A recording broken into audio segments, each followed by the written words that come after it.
the no banking thing was going on from about like 1836 to 1913. Industrial Revolution, Gold Rush, Manifest Destiny, everybody owning homes, the OG American dream, invention of the telephone. It's really interesting. When you don't let the government control the money and more or less not even make them back it with anything else, society is okay. And I just don't understand how people don't see that in world history.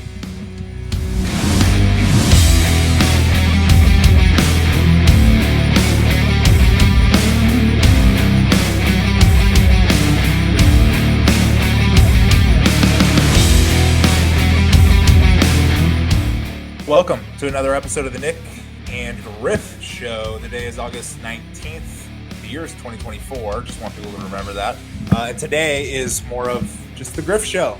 I was just talking to Nick on the phone, and I was like, we go back and forth every 5 minutes, and I'm like, sometimes I feel like I could just go for like 30, maybe an hour, because I don't understand. I mean, just like everything going on, I don't understand. I don't really think it's fair for me to give my take on the world without at least telling everybody, where I'm getting some of my opinions from. And like, as you know, if you watch the Nyc Griff Show, both quarterbacks, both graduated from the University at Albany with economics degrees.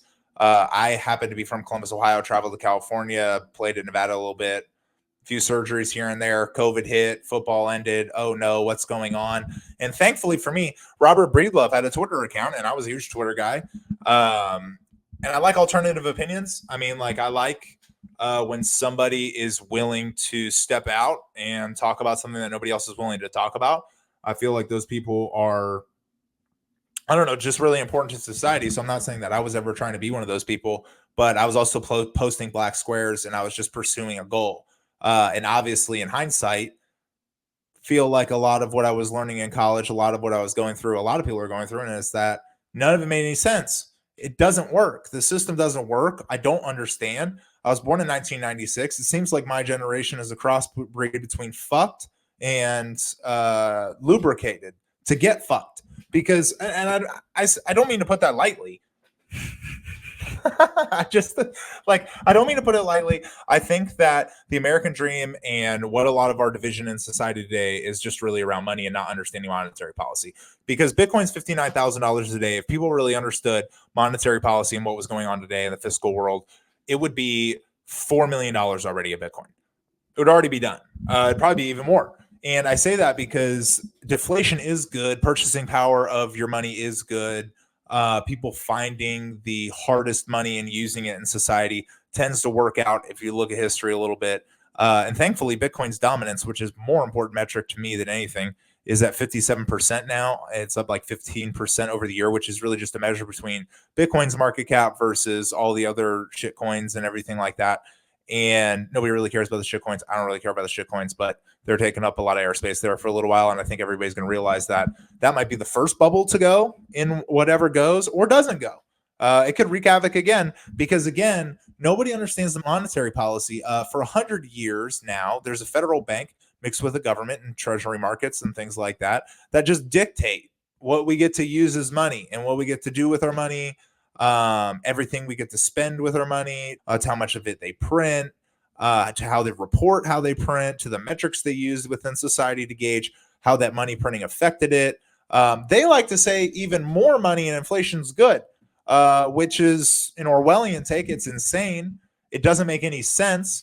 Break down what money is, and you'd realize that the harder the money is, the bigger the middle class is. And those are the two dots that I connect every single time when I think about Bitcoin. And it's that it's not a quality of outcome or whatever the hell people talk about, whatever Kamala talks about, like she's unburdened by what has been, but I'm burdened by what they're doing.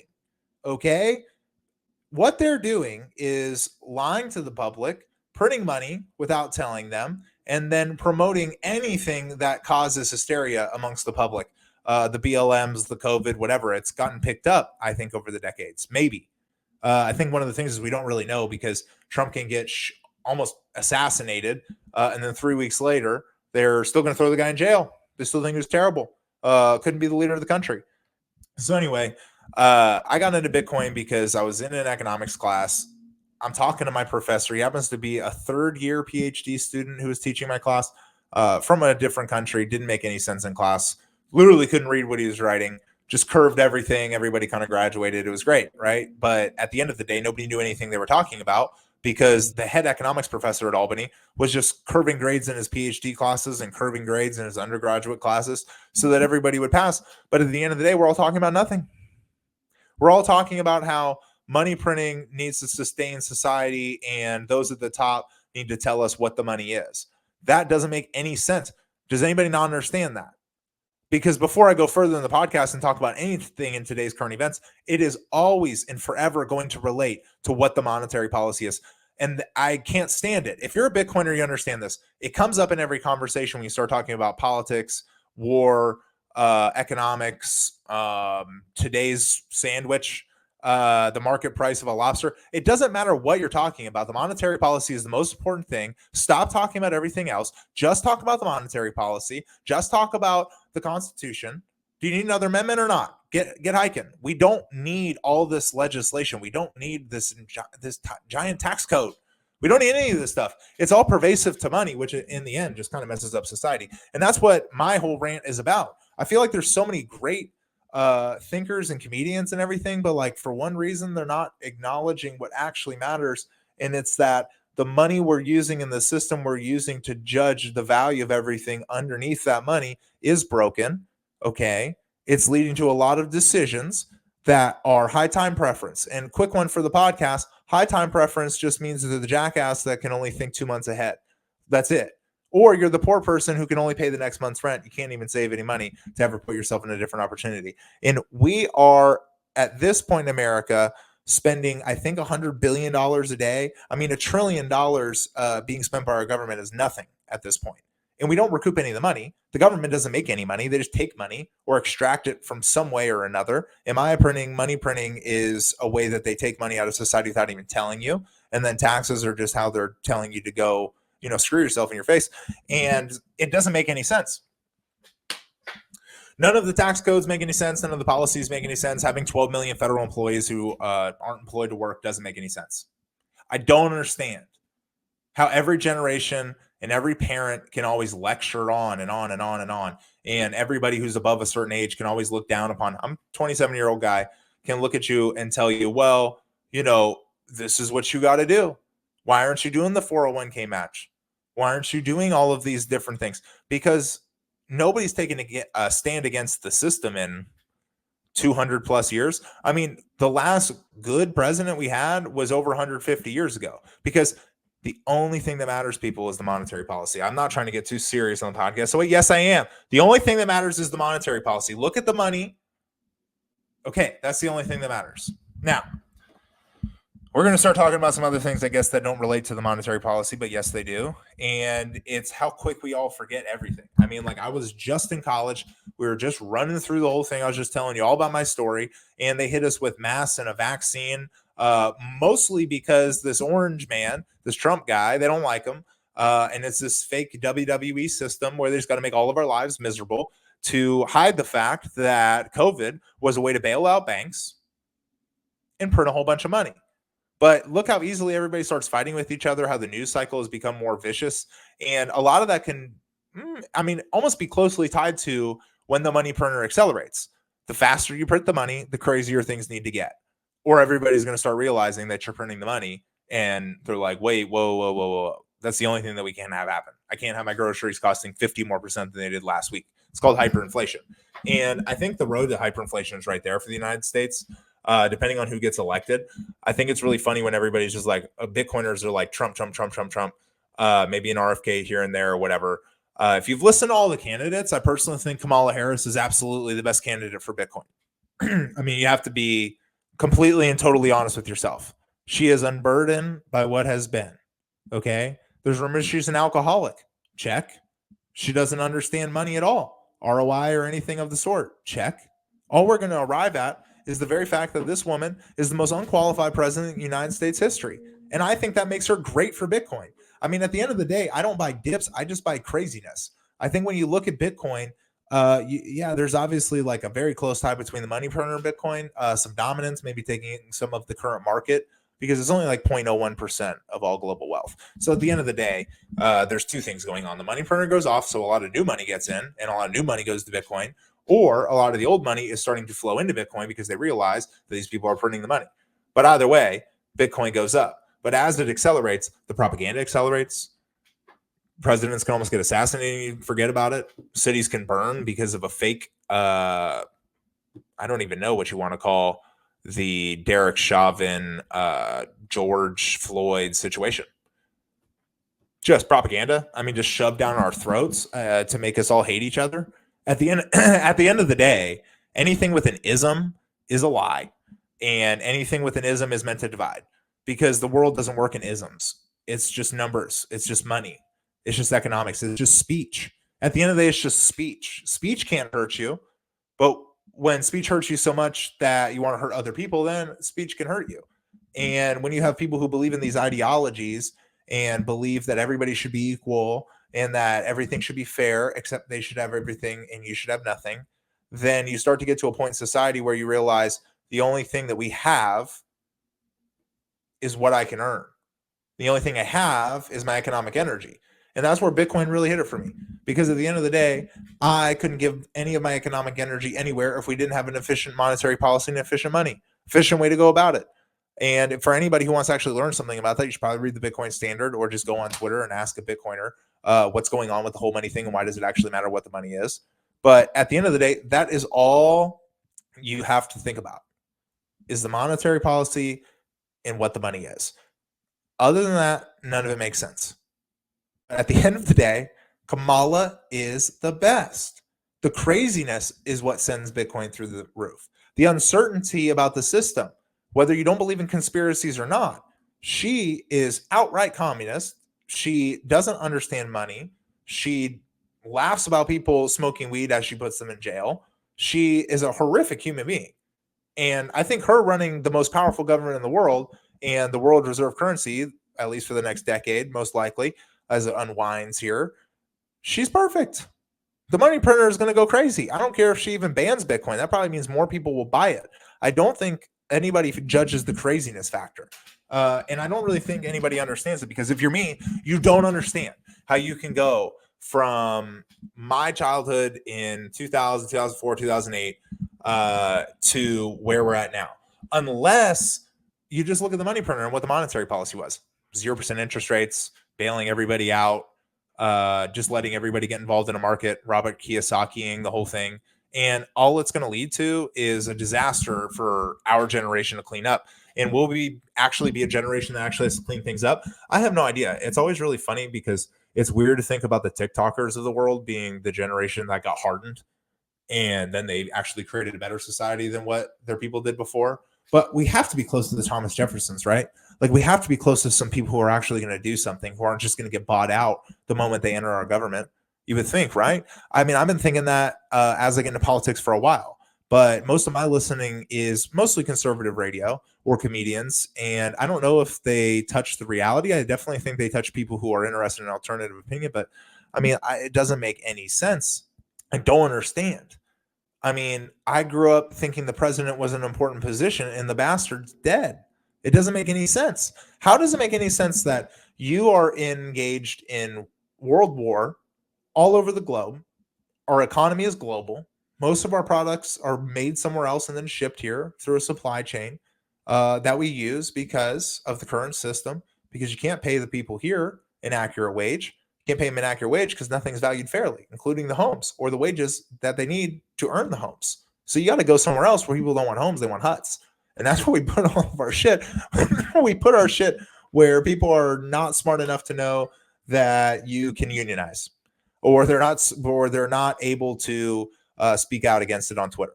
Okay, they don't have any rights. Thank you, Constitution. At the end of the day, our Constitution is also why everybody's flat broke, because all these organizations have gone other places and our government allows it.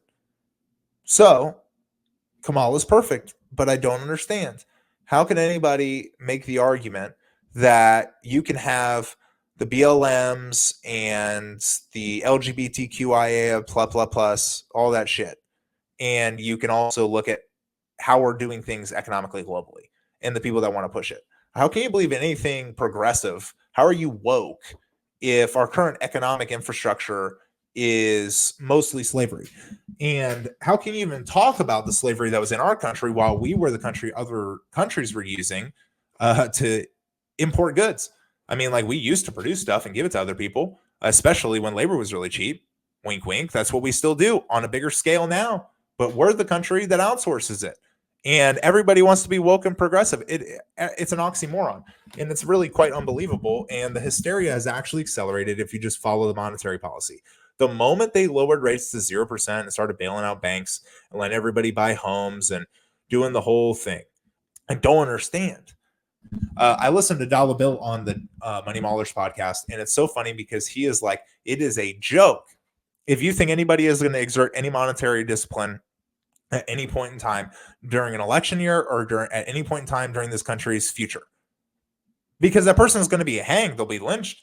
It'll be done. If Jerome Powell actually did what was necessary, everybody would hate the guy. Rates would be like 20%. You would actually see deflation at this point in the marketplace because we need deflation. Deflation is okay. Hate to say that. Deflation is okay. But if you have a bunch of industries that are surviving on inflation, then there's no way you can do it. I.e. our healthcare system, most public construction, pretty much everything we do is subsidized by government. In my opinion, we got here from 1776 on. I mean, like, even before that. But let's just take a brief look at U.S. history. 1776, First National Bank. 15 years later, a second charter comes up, gets passed. So you have 30 after 15 years of no banking, you have 30 years of a central bank in the United States as soon as it's made. Something pretty much every one of our founding fathers was like, you can't do the banking thing. The bank thing's bad. Can't do the big government thing. Can't do the taxes. We have all of them. Again, I don't understand. It was very clear. Here we are. All right, here we go. Somebody explain to me how this is better than what they were trying to propose. And somebody explain to me how the Constitution survives banking and how it is a living document if you can evade the Constitution through economies of scale and modern society. I mean, like, the Constitution is great, but it's not Bitcoin.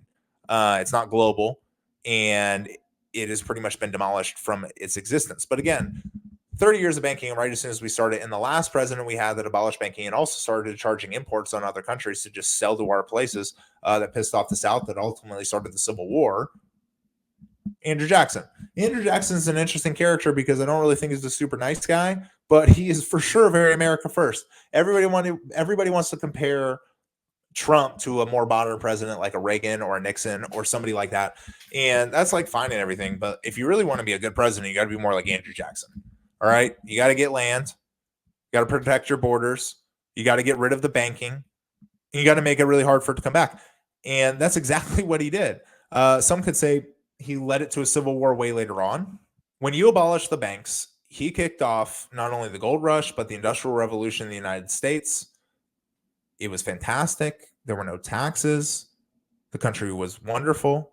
We did have slavery. Most people didn't want it.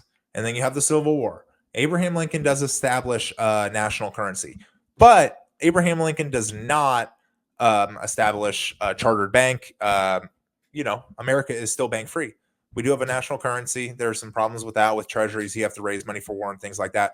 But just as a brief history here, not that I understand, the no banking thing was going on from about like 1836 to 1913. Industrial Revolution, Gold Rush, Manifest Destiny, everybody owning homes, the OG American dream, invention of the telephone. It's really interesting when you don't let the government control the money and more or less not even make them back it with anything else. Society is okay. And I just don't understand how people don't see that in world history. Everything to me seems like it's just monetary policy. Okay, because as soon as 1913 happens, you have a world war. You have an extremely inflationary society because now we're putting other countries' treasuries on our balance sheet because now you have a federal bank that's doing all kinds of BS in order to help the country grow. You don't need a bank to grow. Okay, especially with Bitcoin, you don't need a bank to grow. Okay, it's over. So 1913 happens, blah, blah, blah. World War I ends. We put the money in the banking system. The 20s happen. Boop, crash. 1933, 1952, you have the Great Depression. And I mean, like, at the end of the day, none of that happens if you never start the central bank. But every policy in our country, every legislative action that is meant to keep the middle class apart and also to shrink it at the same time, has been coming since 1913, the start of a federal bank, the start of the Federal Reserve.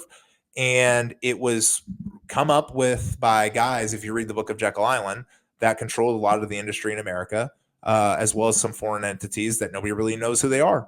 And that is the policy that actually governs our society for over 100 years now. And it's the most important institution in the country. Everybody can talk about everything else. That is the most important institution in the country. And here we are. I just think that at this point in time, we have such a weak middle class. We don't communicate with each other. We don't really start family businesses anymore. Our education system is attacking our kids, whether you want to call it a wokeism or just straight up chopping. They're chopping, guys. I mean, like literally, they're turning our young men into eunuchs, and we're just over here, just like, all right, whatever. This has no tie to anything going on or the power that they exert on us. But at the end of the day, they control the wealth of our nation. We don't even borders, whatever. Who gives a shit if we don't even control the wealth of our own nation? We as a people do not own the country. We as a people are not abiding by the Constitution. We don't own the country. We have gone against everything the founding fathers have said. And again, I reiterate, I just don't know or understand what's going on. I mean, I want to get more hyperbolic on the first podcast or get more specific, but I'm just trying to tell everybody where I'm at. I'm posting black squares, and then all of a sudden I read a What is Money thread, and I'm like, oh, wait a second. None of it is about NISM. Everything is about the monetary policy. Stop talking about everything else. Every podcaster in the world will do themselves a service to do about a week's worth of learning and then just talk about monetary policy. Because I could sit here every single day and give you a story after story after story about what these guys put up. And it's all WWE. It's all monetary policy. At the end of the day, if you're not going to reduce the size of the government and exert a very fixed and hard monetary policy with a hard money, you're not doing anything of help to the people. There is no government program that will save you. There's no government program that will end. There is no president that can actually do anything to the CIA or the FBI or whatever the deep state is. The deep state owns the money. They own the legislation. They own us. They own you. Okay? You can extrapolate that out. We're giving billions of dollars to foreign entities, Ukraine, that is extremely sketchy by anybody's terms, but billions of dollars. Anytime they come here, it's like swiping your Amex card. I mean, it's just like swiping the corporate credit card. It's just like, yeah, somebody else paying for it. That's Ukraine. And then Israel's doing much the same thing, except they more so demand it. They're demanding the money. They're telling us to give us the money. Not only that, they lobby harder than any other group in the United States at getting what they want and propagate the same thing. And we're giving them all our money. Meanwhile, millions of people are flooding into our country and the borders and everything. And here's what I'm telling you. None of that matters if they don't control the monetary policy, if they don't have their hooks into the system that they created. All of these countries. It doesn't matter who you want to talk about, whether it's Israel, whether it's our own deep state, whether it's our own bureaucrats, whether it's Trump. It doesn't matter who you're talking about. Everybody that is currently running for office is a part of the system or at least knows about the system.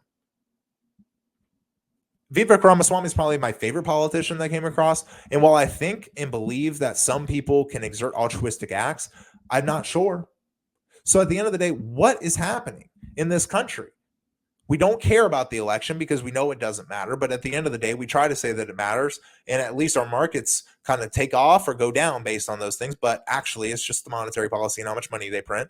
It's all about the monetary policy and how much money they print. I don't know how many times I'm going to say that on my first podcast, but it's all about the monetary policy, baby.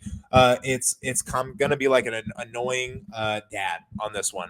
It is just about the monetary policy. Everything else is an extension of that. And it's accelerating because it's poor monetary policy and they have no chance at stopping the locomotive that they started. Sometimes it yields good things. Most of the time it just destroys the middle class and eventually society collapse only to be built up by another generation. And what should young people do? And that's how I'm closing this one off. Like, what should young people do? I'm 27. I got friends that are buying a house. I got friends that are just making rent payments. I got friends that are buying Bitcoin like me. I got friends doing crypto trading. I've got friends learning new skills to make more money. I've got people that are very complacent. I got people in the financial industries that I think are going to crash to zero. What should young people do? You know, I give an example on this podcast. I have a friend who bought a pretty expensive house, especially for his cash flow. He can float it, but he wants a couple roommates. Why not just buy Bitcoin? It's a rare opportunity when you get to buy something that is going to appreciate in value like Bitcoin because they printed so much money. Because money has a market. It's a competitive market too. You just don't realize it. And Bitcoin is the best money. It's also the most lucrative market because depending on what type of money you select, depending on its fractionalization, its hardness, and all the qualities that make up a money, that's the amount of market cap it could probably assume of all the fiat. Because at the end of the day, if you don't have a near perfect money, you're going to need multiple types of money and forms of money in order to do all the economic activity, especially with some of the communist states and things like that we have in this country. But what should young people do? How many other opportunities in your life when you're under 30 years old will you be able to get to buy a piece of the internet and be an equity stakeholder in the internet? What I would deem to be the largest country, the most fair country in the world. You can make a living on the internet, go anywhere on the internet. I assume with Bitcoin, there's going to be a lot of countries that allow citizenship and things based on Bitcoin. What should young people do? And in my opinion, it's just buy Bitcoin. Pay attention to the monetary policy. If you don't want to vote, don't vote. You want to vote, vote. I don't really care. Because at the end of the day, the only thing that we should be rioting about is monetary policy. And if everybody starts realizing what it is, we're going to start rioting anyway. It doesn't matter who you have in there as president unless they're going to abolish the whole thing. And I don't mean Javier Milei it. I mean, really do it. I mean, don't sell out either.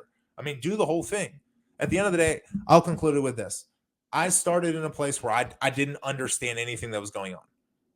And then I started doing some history research. I started looking into, what generations of the past did, what do generations do moving forward, just more on a macro scale. And I'm very early into my learning. And I honestly, I don't know if I should have a mic and have an opinion, but I'm going to give you my opinion because it doesn't seem like enough people my age are talking about it. And we're the most important people. Okay. And at the end of the day, none of us are looking at the monetary policy that is taking it out right beneath our feet. Taking the wind out of our sails, whatever analogy you want to use, monetary policy is taking it away from us. And when you're a young person, you need to buy Bitcoin.